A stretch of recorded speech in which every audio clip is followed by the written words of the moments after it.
Carlton, you were talking about the Galvanic? Yes, sir. Alright, so let's see.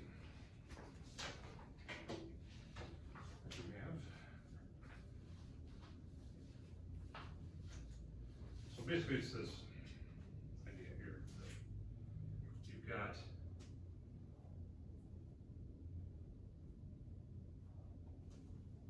the two solutions, and then each one you're going to have The projector's not on yet. that's because I'm I'll watch that one work. Yeah, so it's gonna run, but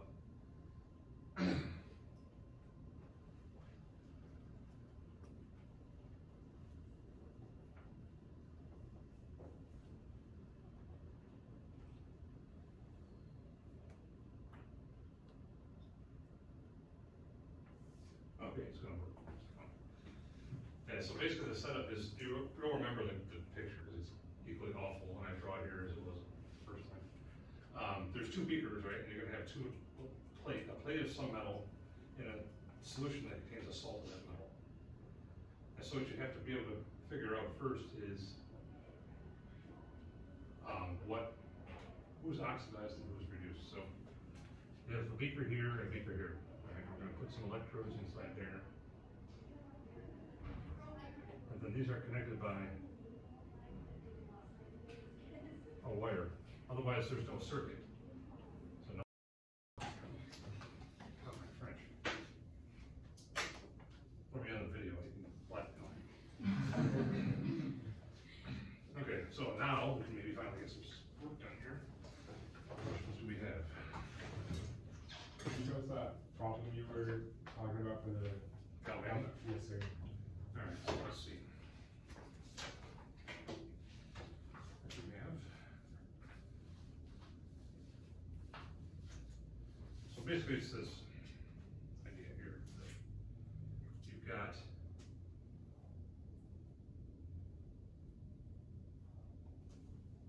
the two solutions, and then each one you're going to have The projector's not on yet. that's because I'm I'll watch that one work. Yeah, so it's gonna run, but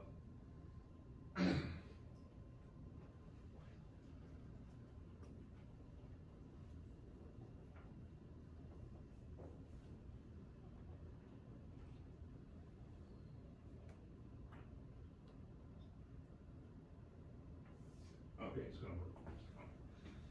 Yeah, so basically the setup is, you'll remember the picture because it's equally awful when I draw here as it was the first time. There's two beakers, right? And you're gonna have a plate of some metal in a solution that contains a salt of that metal. And so what you have to be able to figure out first is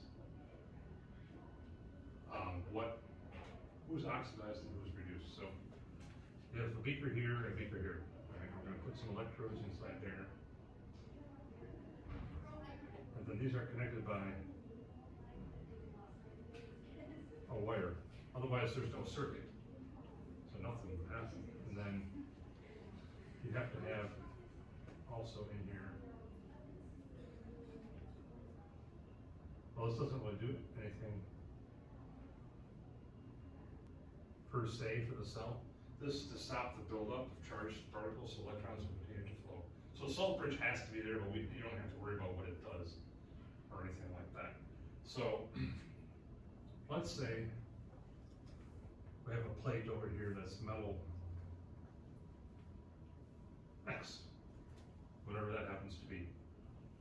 And we've got one over here that's metal Y.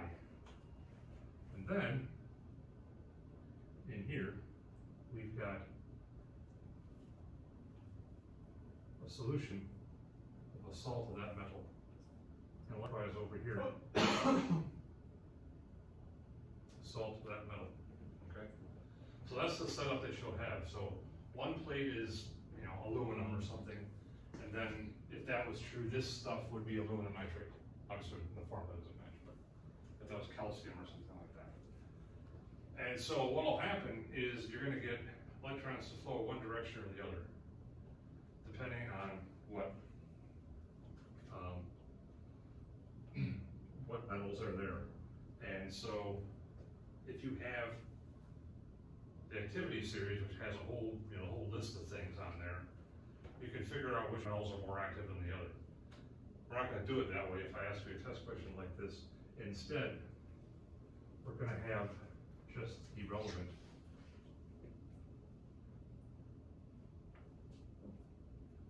things. So we're gonna have metal Y, and it's a 2+ because its salt has the 2 nitrates, which are -1. So this is the one reaction, and this is the other. Okay, so it's a 2-electron process, and everything's balanced. Now the thing is, how do you know what reacts and what doesn't, right? Who gets oxidized, who gets reduced is the million-dollar question here. So let's say that E0 for this reaction is -2.60 volts, and E0 for this reaction is -2.15 volts. So that's the data, those are the data that you need to interpret. All right, so if you remember how the activity series goes, the more negative something is, the more reactive or active it is. So this guy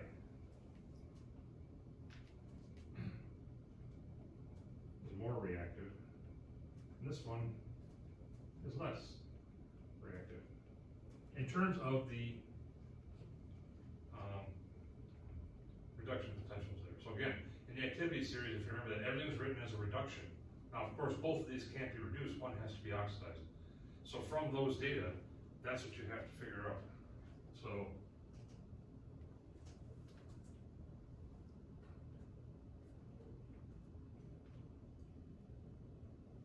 which species is oxidized?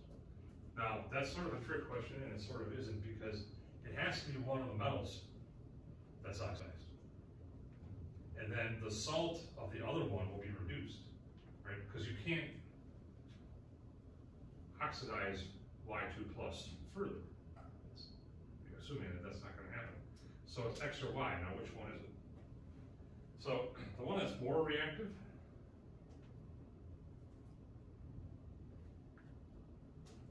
is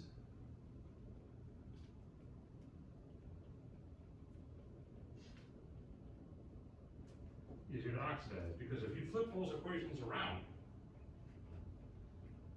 right, the magnitudes of the things will still be the same, but then the signs will change, and the more positive the sign for oxidation, the easier it is to oxidize. And so if you look at where lithium is, for example, that has a big positive E0. So this data, or these data tell us that it's this one, Y, the metal.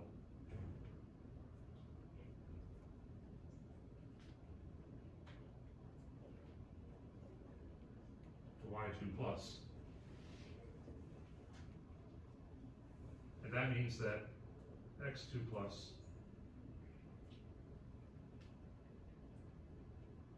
will be reduced to X. And so that's the key thing. Given those values, you interpret that. So if a question is asked, which species is oxidized, the answer is it's Y, whatever Y is. All right, and then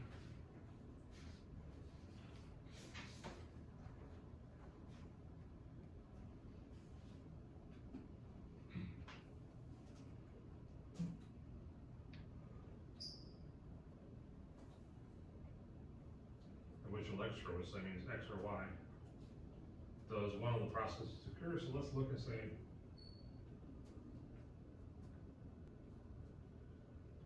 which one of these does reduction occur? Now, once you have figured out that Y is oxidized, what's going down here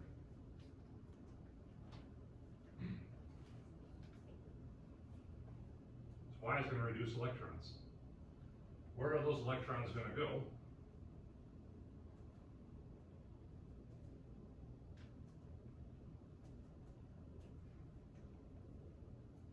flow through the wire to the X plate. So we just answered, the question is, you know, which direction is the electron flow? But so what you can think of is that in this right here, so when you oxidize this electrode to Y2+, the Y2+ jumps into solution and picks up the nitrate. The electrons that are reduced go through the wire. Therefore, what will happen is that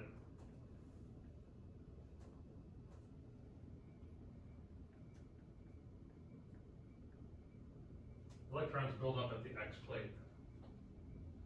So the electrons go from the Y plate to the X plate, and they hang out there, and electron charge builds up. And what's going to happen to those?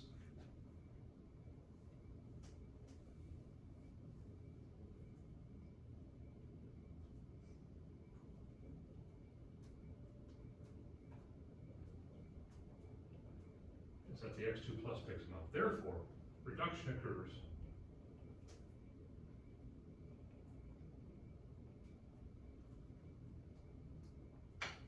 at the X plate, and oxidation occurs at the other one, the Y plate. So that's how you would go about that. And then, which one of these is the anode, which is the cathode?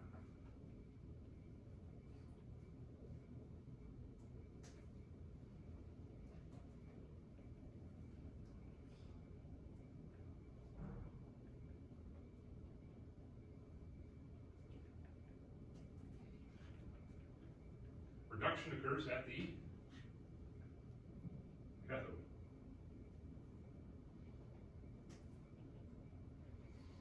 Always. In a galvanic cell, it is.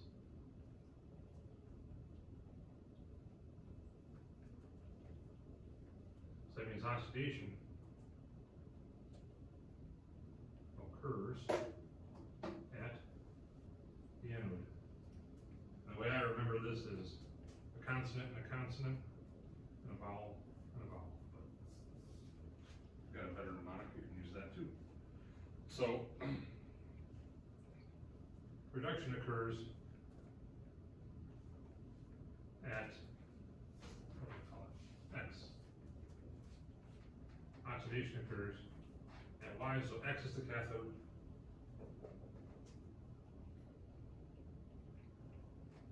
Y is the anode.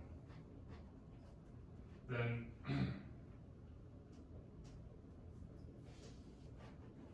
the direction of electron flow.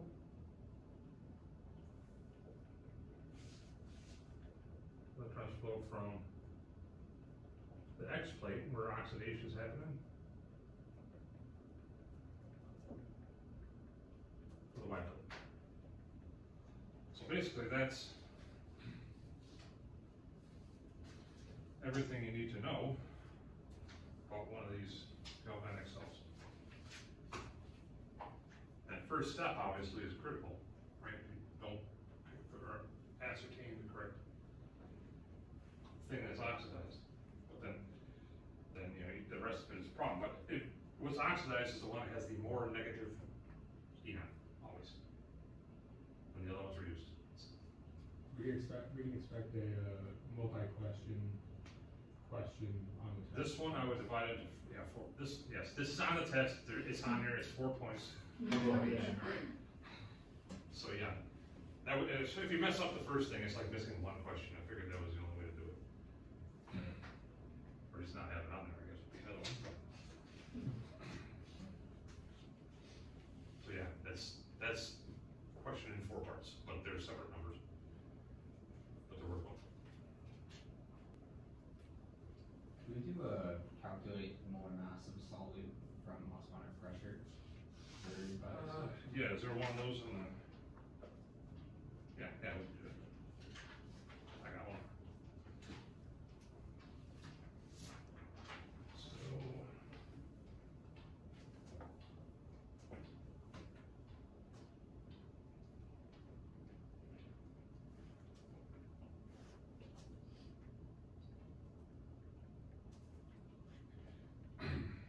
How would we do this? Let's say you've got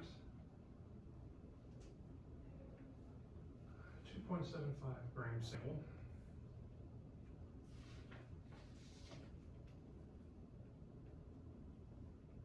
The compound.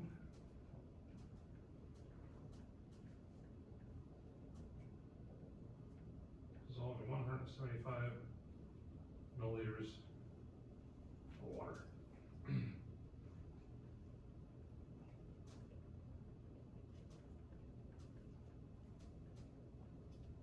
Solution has an osmotic pressure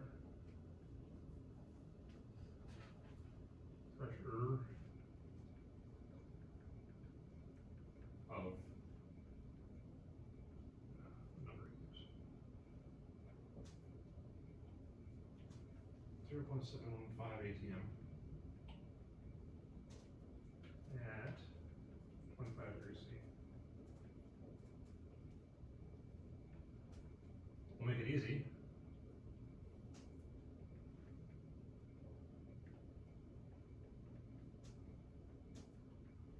A solid does not dissociate. That means it's a molecular thing, like maybe some sucrose or a protein or something like that. It's not sodium chloride.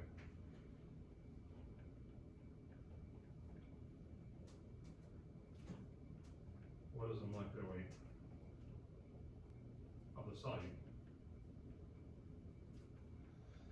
So how does one go about this? The key equation to this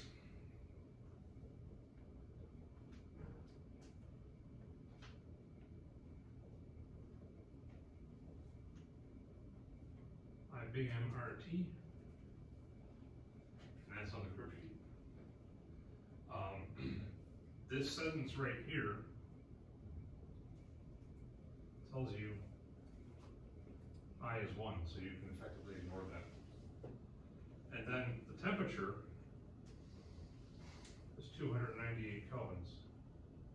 R is a constant, and it's the ideal gas constant, and it's the air-atmosphere form.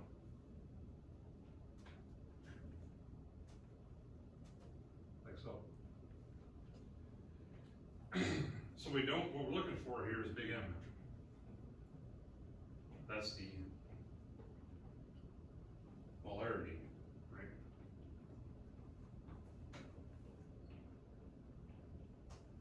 That'll lead you to the milligrams. So we're gonna have to solve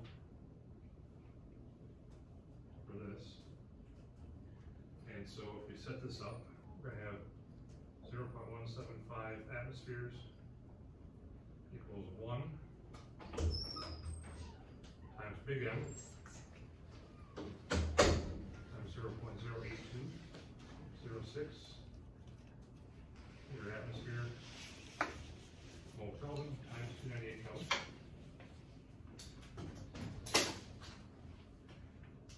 So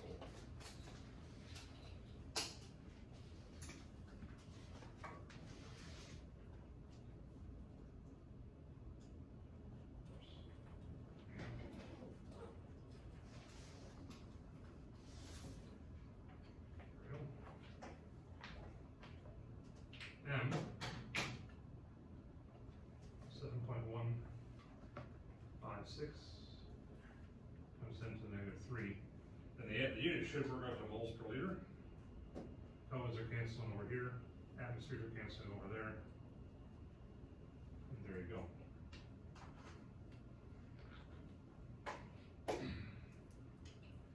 So, how many moles do we have now of our stuff? We know the mass of our stuff. If we know the moles of our stuff, which we're going to solve for, then you know the molecular weight. So how does one do this? Well, that's going to be big M times volume. And so if we have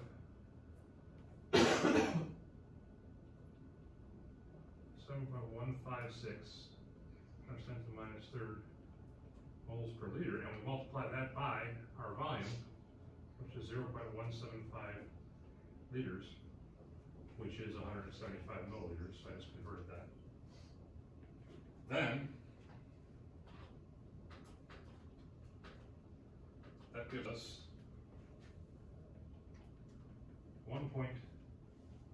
times 10 minus their moles of stuff, whatever our stuff is.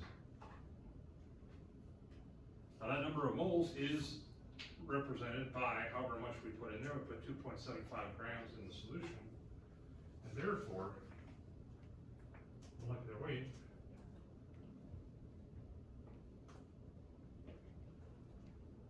is the grams used over moles, which is 2.75 grams over 1.25 times 10 to the minus 3 mole. And calculate that.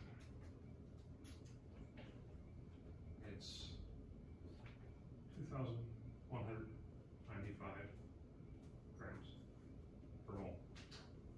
So that's the molecular weight of your material. So it's something big. Polysaccharide maybe, that's too small for a protein.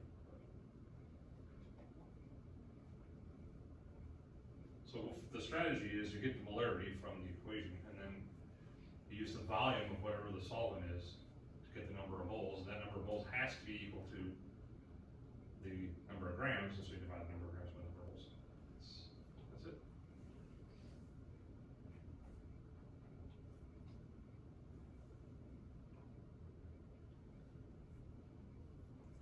Did you do 36 from the final one?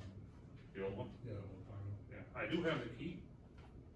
I didn't have it electronically, but I will when I scan it in and post it on Canvas here after this. So 36, right? Yes, sir. Okay.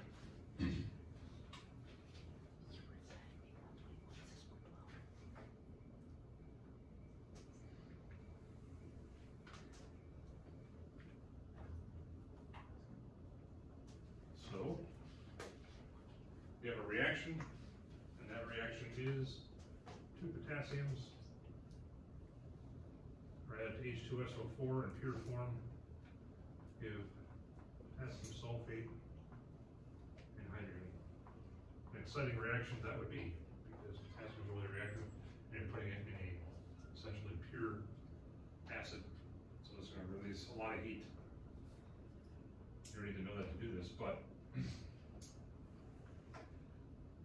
the reaction's temperature is 45.5 degrees C, and you're given a delta H, the reaction, is negative 623.8 kilojoules, and delta S, the reaction, is positive 22.06 joules per Kelvin. So that's all given in the problem. Those values you could calculate from this equation, given the thermodynamic data. But that's the question here, is asking, what's delta S of the universe? Given the data that you have right here. So, if you look at that,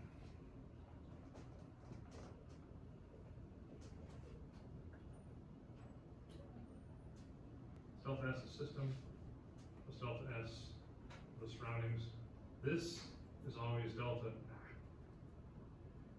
S reaction. So that number is given to you right there, 22.06 joules per Kelvin. We need this.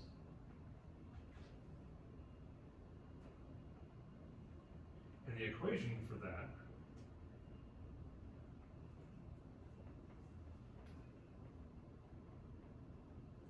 is always this one, where again, delta H for the system is delta H for the reaction. The reaction is always the system. Reactants, flux, that's it. Everything else is surroundings. So the heat that's generated from this is going to go into the surroundings. So we're going to calculate this.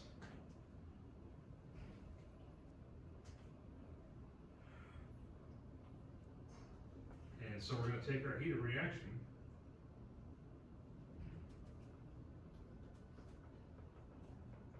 multiply that, don't forget, by -1 over the temperature in Kelvin, which is 318.7.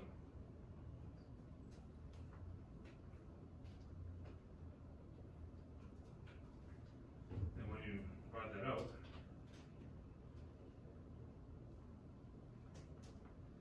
find that that is positive 1.958 kilojoules per Kelvin, which is 1958 joules per Kelvin. Because your delta S of the reaction is given to you in joules per Kelvin. You want units to be the same. So we're going to take our value for the system, 22.06 joules per Kelvin, and add 1958 joules per Kelvin. And that's 1,980 joules per Kelvin. So the gist of that question is, take the heat of reaction, find out what happens to the surroundings, and that's what happens from the entropy of the reaction. So that obviously is positive by quite a bit, and that means that process is spontaneous, which it most definitely is.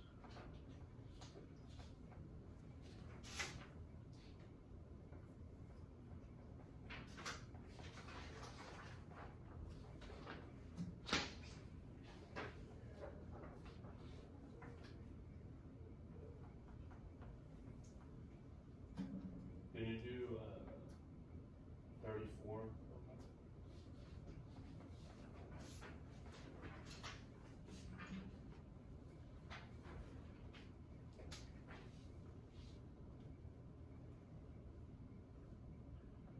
So this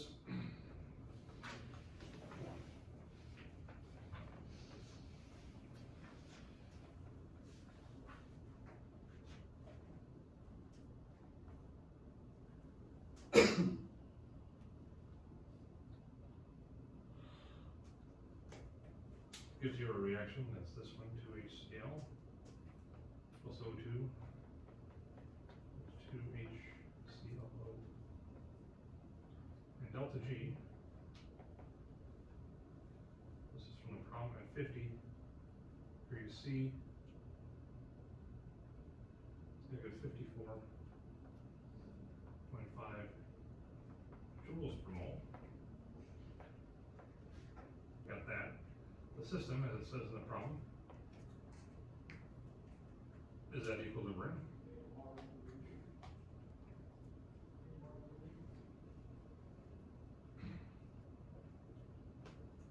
And so it wants to calculate the concentration of HClO, hypochlorous acid,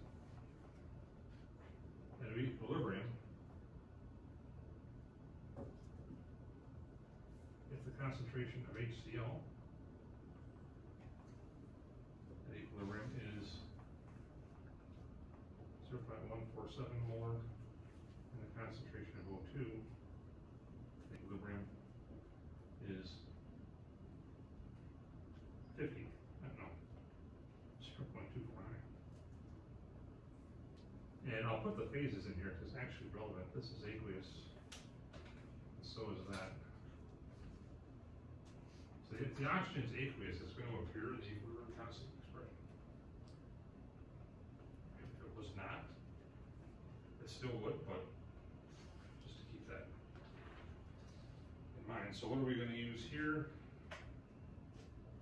We're going to use the relationship between free energy and the equilibrium constant.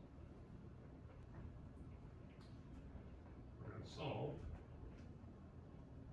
for K. So if we have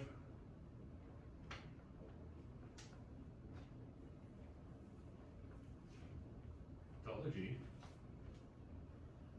we have negative, and R is 8.314, the other form, joules per K mole, times the temperature, 323 Kelvin, natural log of K. If you solve for ln K, that means divide negative 54.5 by 8.314 negative times 323. You will find that that is 0.0 0.2029 with no units, which is what you want. Now, we're gonna raise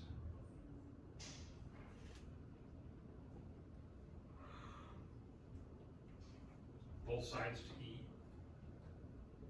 and that will give you the K 1.020. Alright, now to find the equilibrium concentration, this is the last step. You have to write the expression for the equilibrium constant.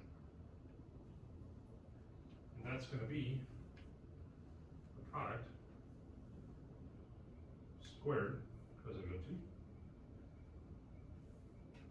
2, over concentration of HCl, also squared, times the concentration of O2. Okay, so that's where you're at there. We have the equilibrium concentrations of these two things given in the problem. So K is concentration of this stuff squared over whatever we said.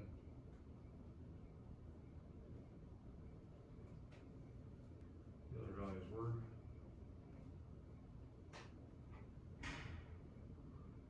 And if you solve that for this, and so you're going to square that number, multiply both sides by the quantities in the denominator, we'll find that this is 7.41 times 10 to the minus 2 molar. So not much. Was that right?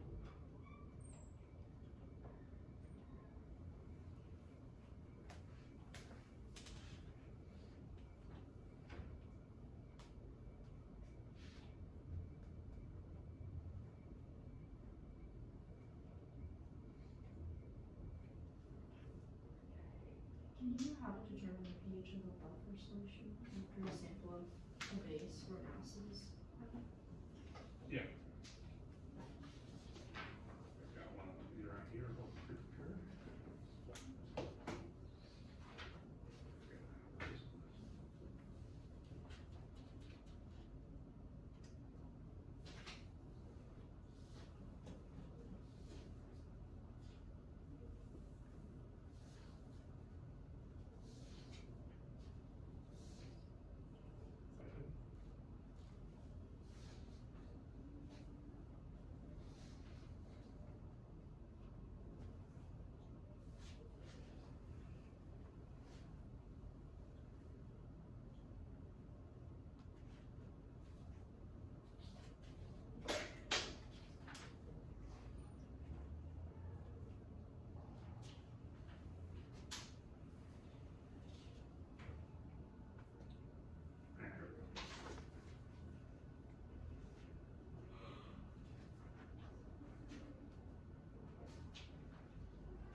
This is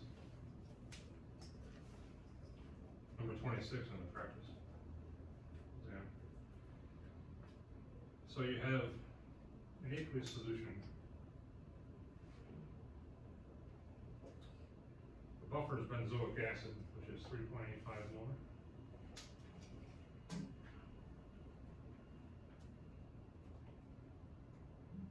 And sodium benzoate, which is the conjugate base of salt of,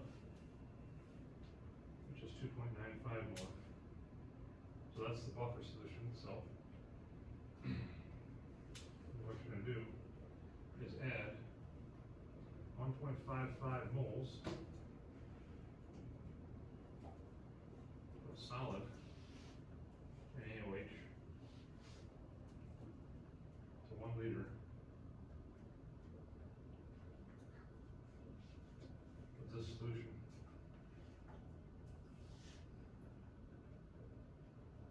Ka is 8.07 times 10 to the minus 30 for benzoic acid.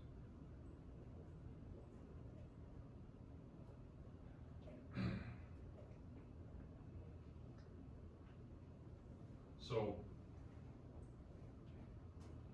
the way you approach any one of these is pH is whatever it is initially. You're not looking for the change in pH, just looking for the pH after everything's done.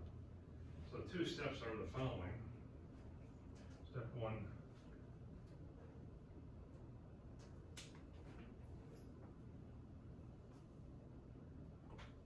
do the stoichiometry, meaning the reaction.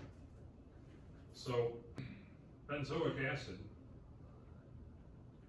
is HC7H5O2. That's given in the problem as the formula. That's actually not, we can just call it HA if you want. And that's going to react with hydroxide to generate some C7H5O2 minus and H2O. So what you want to find is the initial amount that you had. Now you're doing this in moles, right? Because it's the moles of things that matter, not the concentrations. But since you have 1 liter of the solution, the number of moles for benzoic acid, for example, is the concentration. So if that number wasn't 100, if it wasn't 1 liter, rather, if it was 100 milliliters, you multiply everything by 0.1. But here, since it's 1 liter, we've got 3.85 molar times 1 liter equals 3.85 moles. Now for this, you added that in as a solid. So there's no volume to worry about there. So you're just taking a solid, plop, drop in the solution. It'll dissolve, it'll react. Okay, and then initially then, your concentration of this guy is 2.95 molar times 1 liter is 2.95 moles. And we don't care about the water. That doesn't do anything for this. So again, if this volume wasn't 1 liter, if it was 500 milliliters, you multiply that by 0.5 liters to get the number of moles.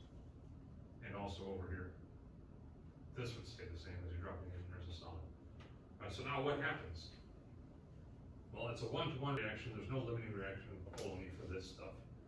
So you don't have to worry about that. But if you look at this, you've got 3.85 moles of an acid and 1.55 moles of a base. That means that all of that base is going to be consumed by reacting with the acid. And so it's going to go away. It will react with an equimolar amount of the acid. So when all is said and done, you have no hydroxide left.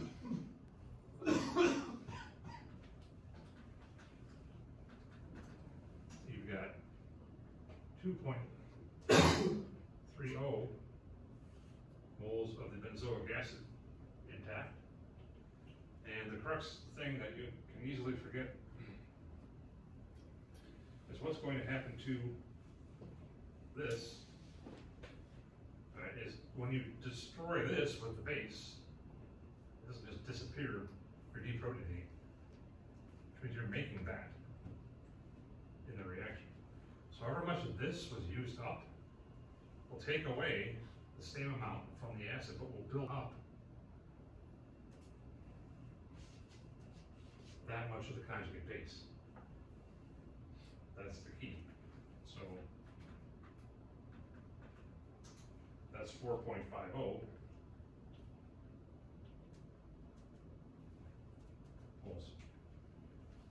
So the next thing then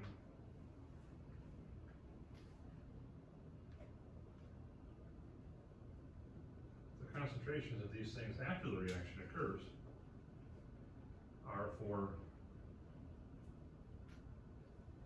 this guy. That's going to be 2.30 moles over 1 liter. It's 2.30 molar. And the concentration of its conjugate base is 4.50 moles over 1 liter, or 4.50 molar. So, when you started, before you added the base, you had a fixed amount, a certain amount of benzoate conjugate base, and the reaction makes more. And then, what you do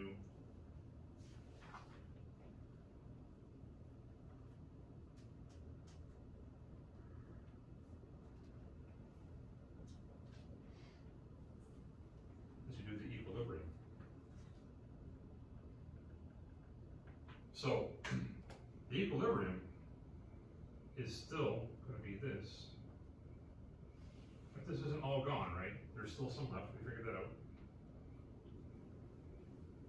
And so it's going to be the same proton transfer that we had.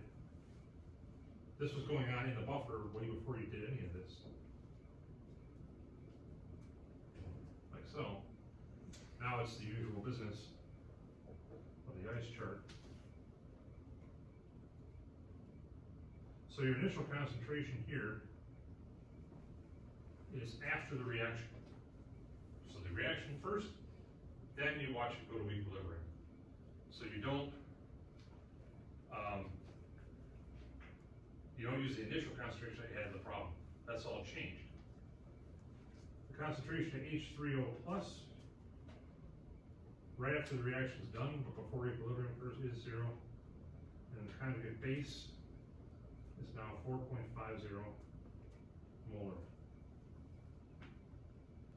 After the reaction, notice the concentration of the acid is lower than what you had in the pure buffer, and the concentration of the conjugate base is higher than what you had in the pure buffer.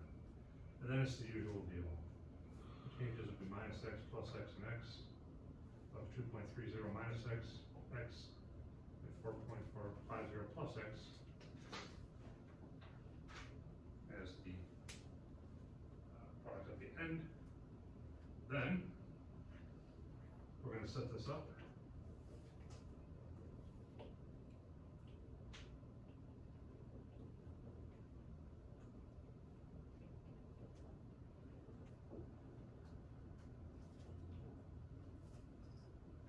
Like so, we're going to ignore x. But on exams, you can always do it. Then we're going to solve for x. And that's going to be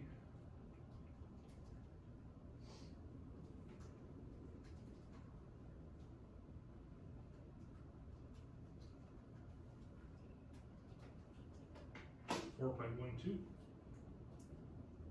times 10 to the minus 3. And that, of course, is concentration of H3O plus. Take the negative logarithm of that guy. And your pH will be 2.38. So you don't know what it was before, you can calculate it, but that actually hasn't changed by that much from what it really was. That's the point of the buffer, until you exceed the buffering capacity and then no more buffer.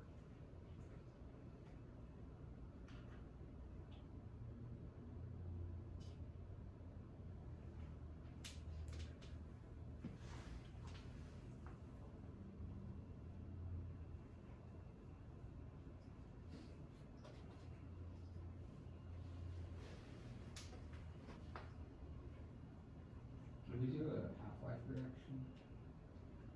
Half-life reaction, or determining the half-life of a reaction. Yeah, that's fine.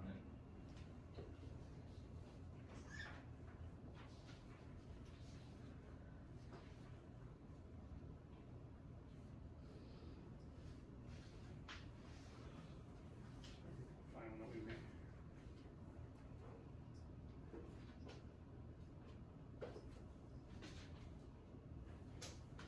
So you have, on the crib sheet, you have all the half-life formulas for 0, first, and second order.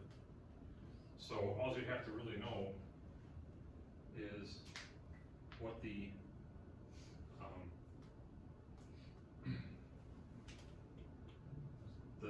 order of the reaction is. So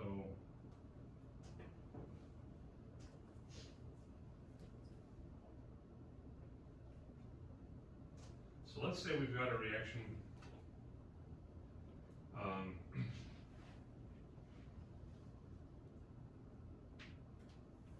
A squared, whatever that is. And it goes to A. Alright, so now for this, usually the way the question is you have to figure out what the order of it is. So let's say a plot of ln concentration A2 versus time is a straight line. What order is that reaction? I mean, you have to know. A plot of natural log of concentration versus time is linear. It is what order?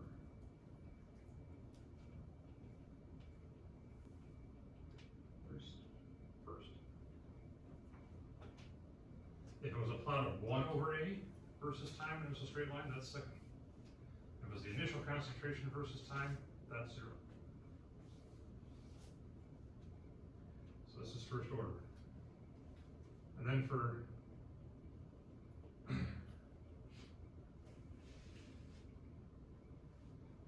this,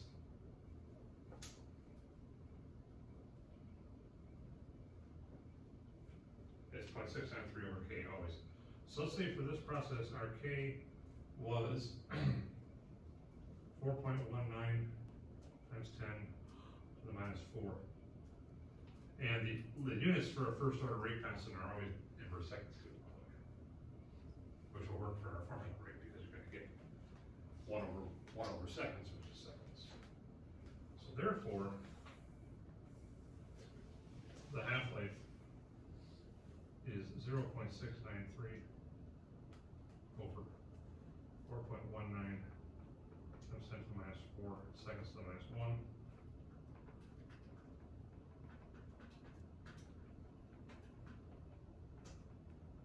And that is 1,654 seconds. So the key to that is you have to either it'll tell you right out the order, the reactions first order, or you'll have to be given the clue of what versus what is a straight line. So all the half-life formulae are on there. And as a matter of fact, you can figure that out from the grid sheet too, right? This is first order ln A equals negative KT plus ln A0. You recognize that. It's sort of given, not in specific words, but that's, I mean, if you're confused, that's how to do it.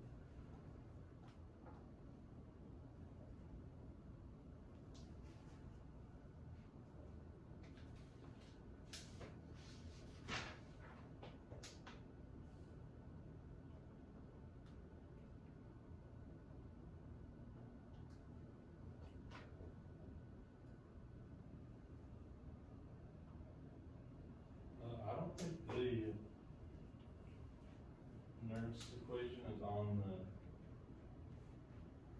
crib sheet. What's that? Isn't that strange? It might mean something. Okay. Okay. I try not to put a bunch of superfluous crap on there, as you see how big the thing is. So yeah, there's not, Okay. I just didn't want to get into it. no, if you needed it, it'd be on there, and if I screwed it up, it'd give it to you in the exam. But no, it's not on there, just because you don't need it now. Want to give you a bunch of stuff you don't need. I mean, there's some stuff on there that's irrelevant.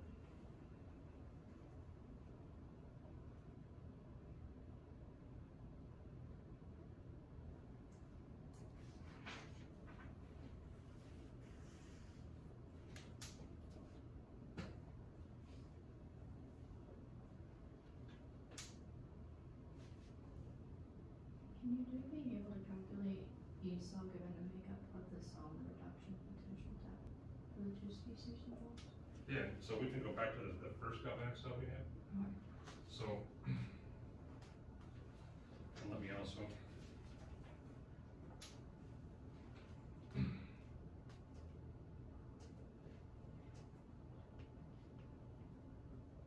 So for this,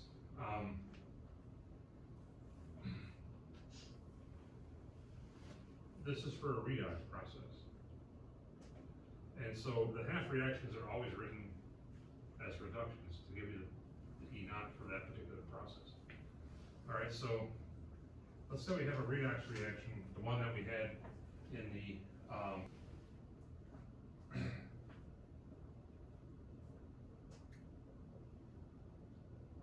just to keep it general, because this could be anything. And so there you go. You have that process occurring. That's the overall reaction. And so you can probably tell from that that it's a 2-electron process. And so if we wanted to write the half reactions, the first one is Y goes to Y2 plus 2 electrons. And X2 plus 2 electrons gives us X. Now these as reported,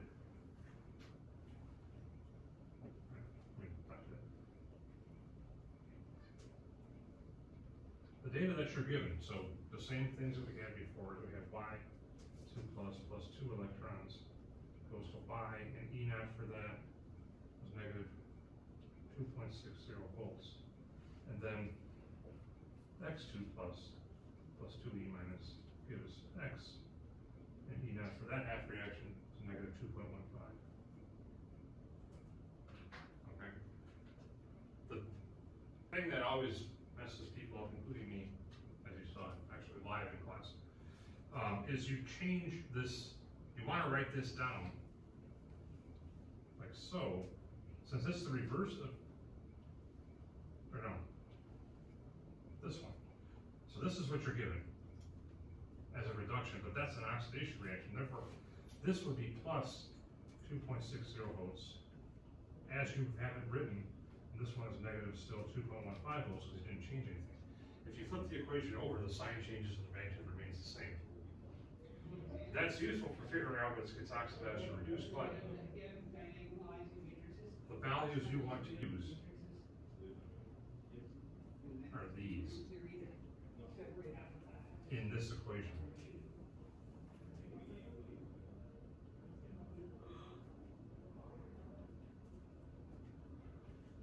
So the point is, don't make the mistake of plugging plus 2.6 volts in there, plug negative 2.6 volts in there. And the reason for that is that negative sign there already corrects for that. So if you did put the positive sign in, you're correcting what's already corrected, which makes it correct. So for this, the numbers are the reduced, which is this one. And so this is oxidized, that's reduced. So you're going to take the value for this one and put it there. And make a subtraction from that, negative 2.60 volts. And so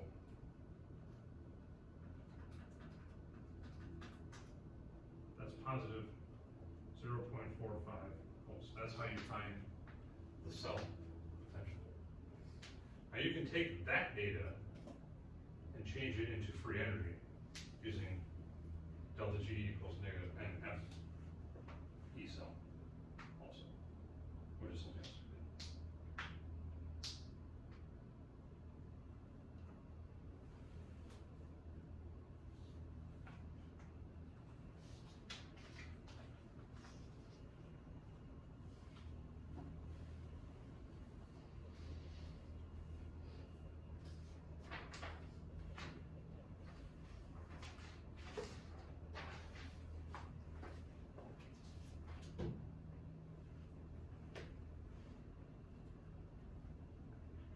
Can we go over number 33 on the passage?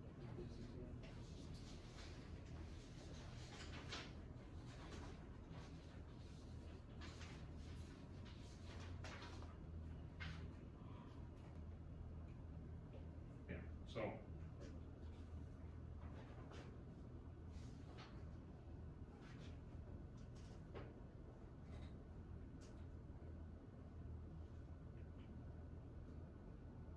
what you got, they're giving KSP for calcium chloride, and that is 3.2 times 10 to the minus 11, and that is in pure water.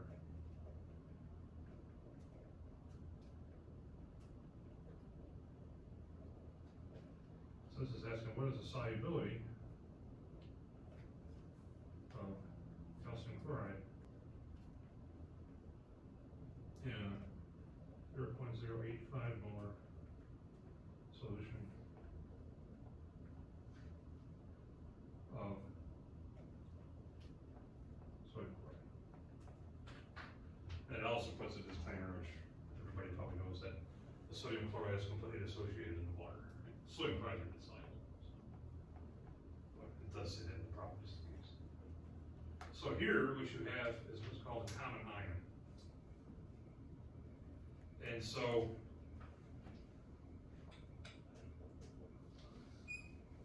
in solution, what's going down is you've got calcium chloride, mostly as a solid,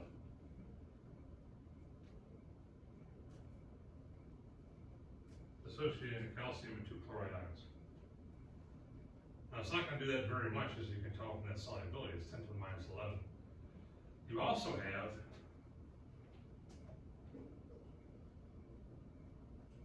I'm just going to draw this as a reaction. There's no reverse process, because there's really not.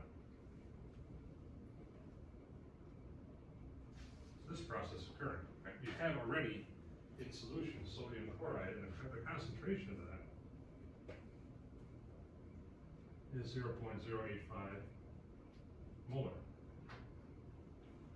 Now, what happens is, in the solution, you can't differentiate the chloride from the sodium chloride from the chloride from the calcium chloride. They're going to act exactly the same way. And so, if you're going to solve this one, you do it as you normally would. Even if this was in pure water, you're going to use KSP is equal to the concentration of calcium ion and the concentration of chloride, and that has to be squared because you're getting 2 of them. The calcium chloride solid does not appear because it's a pure substance. So that's not in there, and this is overall equal to 3.2 times 10 to the minus 11. So this, again, is going to use an ice chart. And we're going to look at the concentration of calcium 2 plus and the concentration of chloride minus. All right, so if this was pure water, the initial for each one of those things would be 0. And then it goes to equilibrium, and there's some concentration that builds up, not much, but some. We're going to write a 0 there, but we're not going to write a 0 there with the chloride, because the chloride is already present and already dissolved from the sodium chloride. So if you think about what an equilibrium is, right, if I have just this going on in pure water and I add some chloride, that's going to change the equilibrium to the left. That's what's going to happen. And so then our changes are both positive.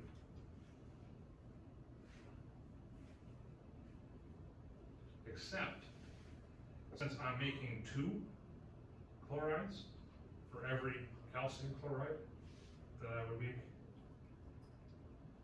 its change is not x, it's plus 2x.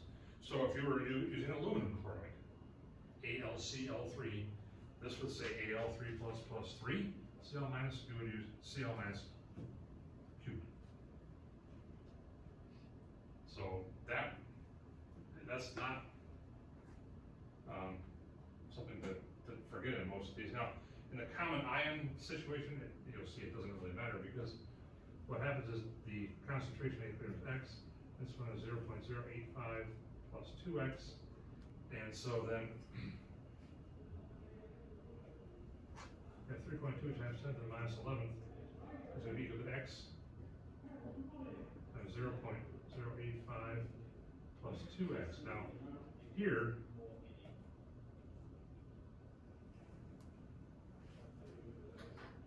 we're going to ignore the 2x. So even if you forgot to put the 2 there, it doesn't do anything. If this was in pure water, it would.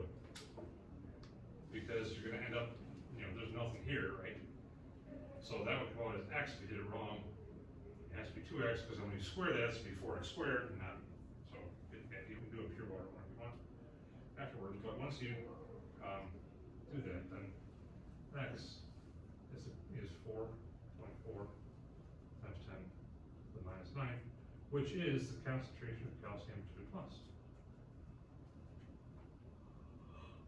at equilibrium. Now, since 1 calcium 2 plus comes from 1 calcium chloride, that is also concentration of that.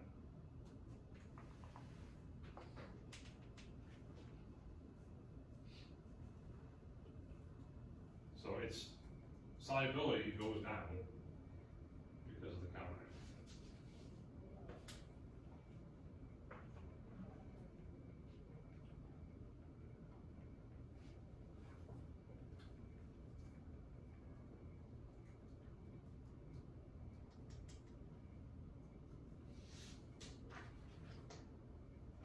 Could we do pure water one?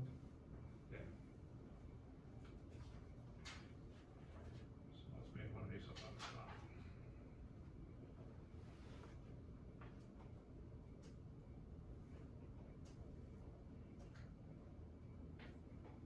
This is one of the things that's on the study guide.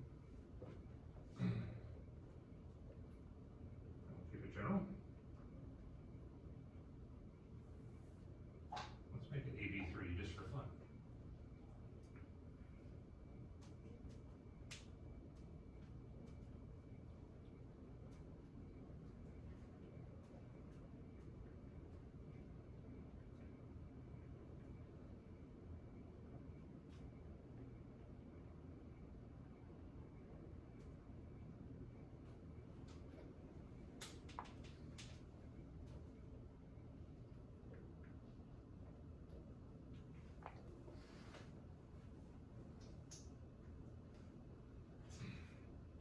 So from the KSP, you can determine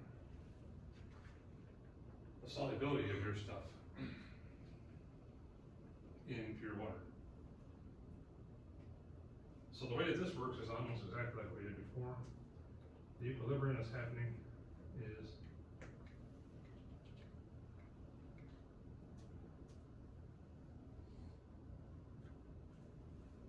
as follows. KSP is the concentration of A3 plus times the concentration of B minus cubed. So, we'll use another ice chart. And we'll use the concentration A3 plus and B minus. Now, since there's no common ion, or anything like that, what you're doing is you're dropping AB3 into water. And you want to find, once it reaches equilibrium, what's the concentration of AB3. So in this case, in the ice chart, both the initial concentrations are 0. The changes will be positive, some of each will build up.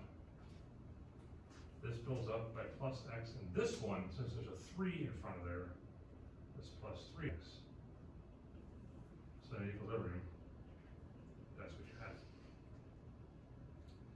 So if we plug this into the KSP expression, which is 3.49 times 10 to the minus 8th, that's equal to the concentration X and 3X cubed. That's why in the pure water situation, if you forget that, and just write X there, that's a problem. So 3.49 times 10 to the minus 8th is, this is 9X cubed. Oh wait, no it's not. It's 27, yeah? 27X cubed, 27X to the 4th.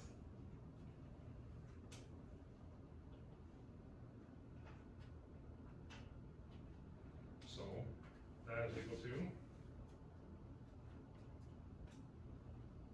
x to the fourth is 1.29 times 10 to the minus 9.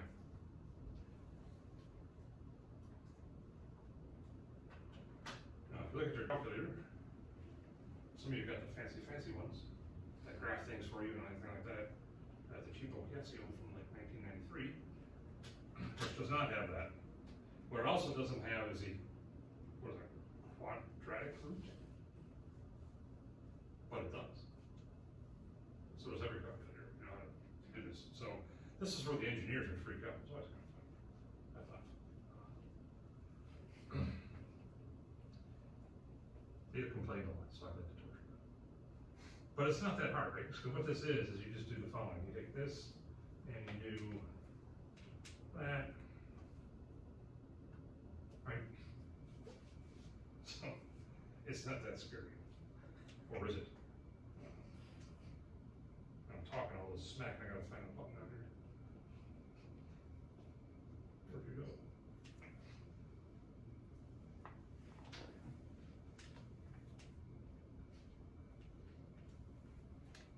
It's been a while since I've done this, so.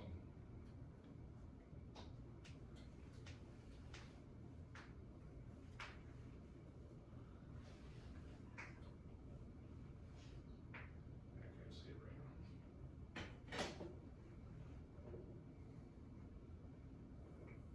Oh, there it is.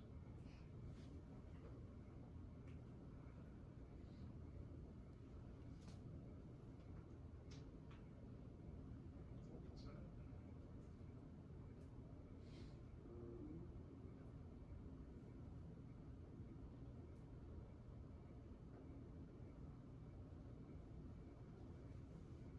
Does anybody have a calculator that does this? Because I can't find my button.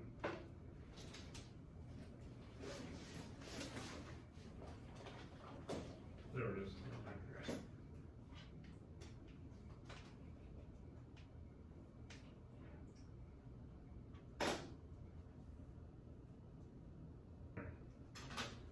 5.99 times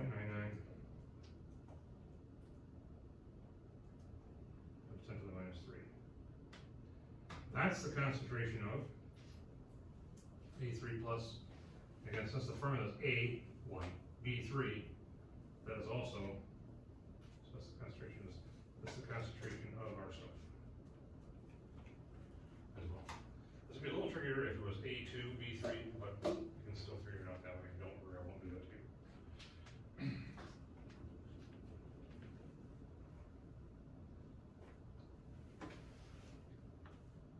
So that thing right there is what everybody, if you miss it, that's probably what you're missing.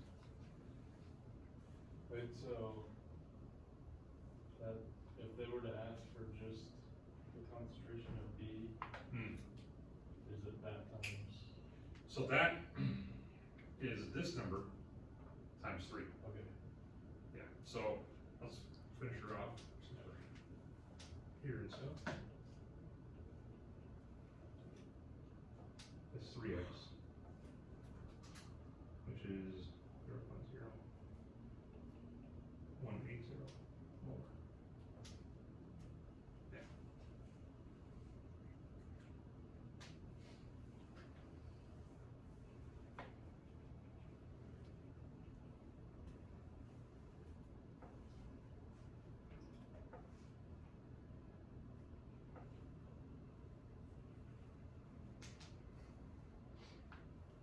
Can you do number 37?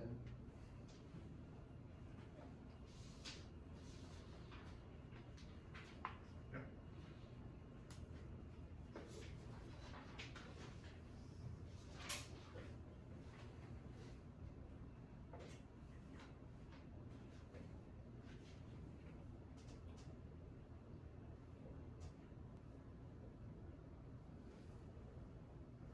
So we have a reaction here, dichromate. And iron.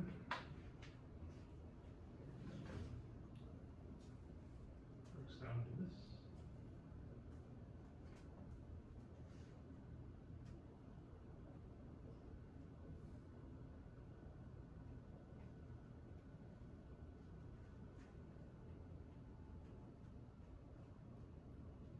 which species is the reducing agent?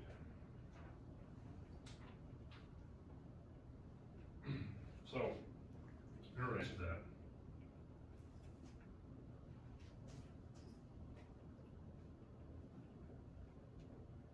the species oxidized is the reducing agent. And the reason for that is that the thing that's oxidized shoots out electrons. Those electrons are picked up by the thing that gets reduced. Therefore, the thing getting oxidized is doing the reducing. And the reverse is also true, that whatever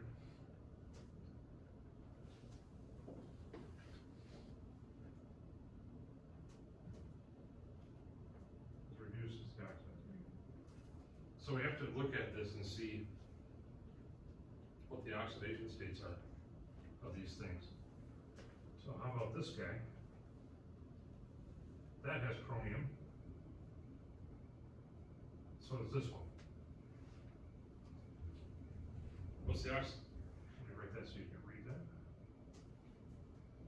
What's the oxidation state of chromium?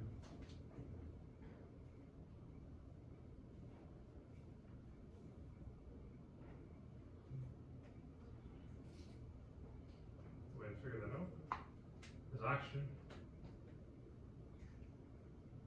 is always -2. So the oxygen, the negative part, is -14. You've got a surplus 2 charge, and therefore a plus 12. But you're going to divide that by 2 because there's 2 of them. It's +6. Whereas over here you can do the exact same thing. That's -4.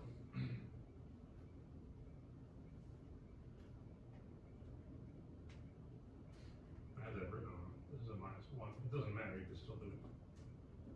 But as the problem's written, that's -4, this must be +3. 3 minus 4 is -1. So we have chromium 6 plus going to chromium 3 plus. Is that an oxidation or a reduction?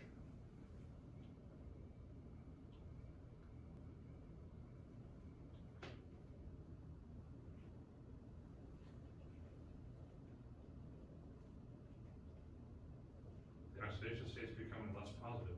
How do you make that happen? Give it electrons. This is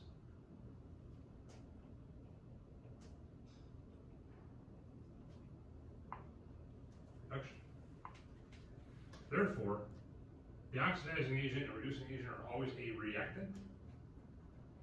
The thing that had chromium 6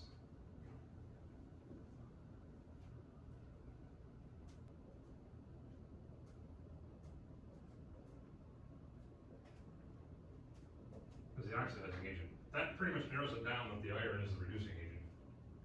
But you can go through and say you pick that one and want to look at it first because now that oxygen bouncing around in there.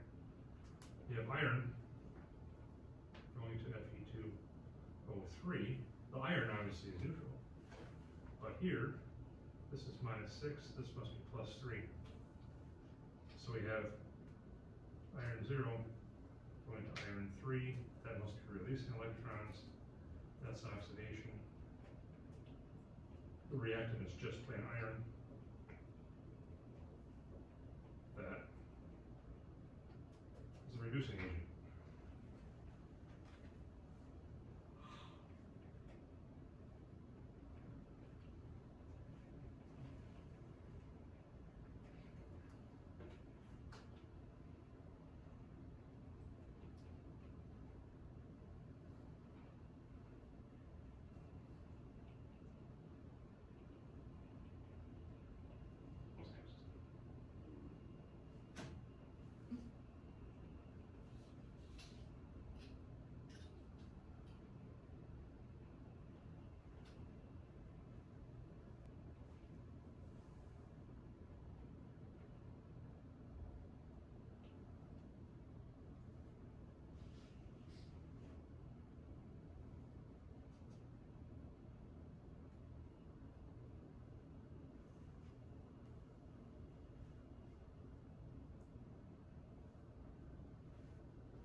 be in my office tomorrow, from basically 12 to 5 the entire time.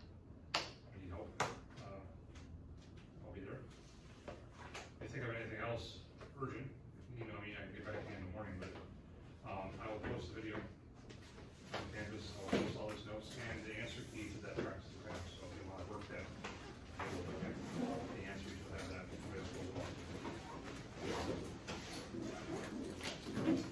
So we'll see how rough the weather gets.